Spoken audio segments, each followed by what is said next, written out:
வீட்டில் துடைப்பத்தை இப்படி மட்டும் பயன்படுத்தாதீங்க. ஏன் தெரியுமா? வீட்டில் இருக்கும் பொருட்களில் பல பொருட்களில் மகாலட்சுமி வாசம் செய்வதுண்டு. அதில் துடைப்பமும் ஒன்று.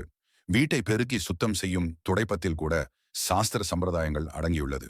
துடைப்பத்தை யாருக்கும் கடனாகவோ தானமாகவோ கொடுக்கக்கூடாது. துடைப்பத்தை உடைந்தாலோ தேய்ந்தாலோ உடனே மாற்றிவிட வேண்டும். சனிக்கிழமையில் புதிய துடைப்பம் வாங்கினால் அதிர்ஷ்டம் வரும். துடைப்பத்தை நிற்க வைக்கக்கூடாது, படுக்க வைக்க வேண்டும். துடைப்பத்தை தெரிந்தோ தெரியாமலோ மிதிக்கக்கூடாது. சமையல் அறையில் துடைப்பத்தை வைக்கக்கூடாது. துடைப்பம் மற்றும் முறம் எப்போதும் சுத்தமாக இருக்க வேண்டும். துடைப்பத்தை வீட்டிற்கு வருபவர்களின் கண்ணில் படாதவாறு வைக்க வேண்டும். ரொம்ப உயரமான இடத்தில் ஆணி அடித்து துடைப்பத்தை மாற்றக்கூடாது. உங்க வீட்டு துடைப்பத்தை மற்றவர்களுக்கு பயன்படுத்த கொடுக்க கூடாது. வீட்டில் விளக்குமாறு கொண்டு ஒட்டடை அடிக்கக்கூடாது. வீட்டில் துடைப்பத்தை வடமேற்கு அல்லது மேற்கு மூலையில் கிடைமட்டாக வைக்க வேண்டும். வடகிழக்கு தென்கிழக்கு திசைகள், பூஜை அறை மற்றும் படுக்கை அறையில் வைக்கக்கூடாது.